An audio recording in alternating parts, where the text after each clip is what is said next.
বর্তমানে এই বৃষ্টি বাদলের সময় আমাদের প্রায়ই একটি সমস্যার সম্মুখীন হতে হয়।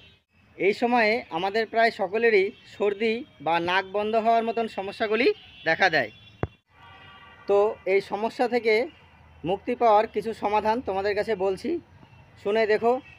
সবার প্রথমে কোনো প্রকার ওষুধ গ্রহণ না করে আমরা কিভাবে সুস্থ থাকতে পারি সেটারই কিছু উপায় তোমাদেরকে বলি। সর্বপ্রথম আমাদের স্টিম বাথ অর্থাৎ 1 গামলা গরম জল নেবেন, ফুটন্ত গরম জল যেটা থেকে বাষ্প ওঠে। সেখানে আপনার মুখটিকে নিয়ে জোরে জোরে নিঃশ্বাস নিন, দেখবেন খুব আরাম পাবেন। অ্যালার্জি হয় এমন জিনিস থেকে আপনাকে সবসময় দূরে থাকতে হবে।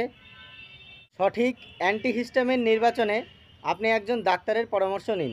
এছাড়া কপালে বা নাকের ওপরে গরম জলে ভেজানো কাপড় রাখলে যতটা সহ্য হয় আপনি অনেকটা আরাম পাবেন। দিনে 2 বার জল অথবা চায়ের সাথে মধু সহযোগে পান করুন। অতিরিক্ত সর্দি হলে বা নাক বন্ধ হয়ে থাকলে আপনি নর্মাল স্যালাইন ড্রপ ব্যবহার করতে পারেন। বন্ধ নাক খোলার জন্য আমরা সাধারণত দোকান থেকে নাকের ড্রপ ব্যবহার করে থাকি, তবে এই ড্রপগুলি 1 সপ্তাহের বেশি কখনোই ব্যবহার করা উচিত নয়। এছাড়া খুব নাক বন্ধ বা অতিরিক্ত সর্দি হলে আপনি একজন ডাক্তারের পরামর্শ নিয়ে সেটজিন বা লিভোসেটজিন বা মন্টিকিউলাস লিভোসেট্রিজিন এই সমস্ত ওষুধগুলি আপনি গ্রহণ করতে পারেন।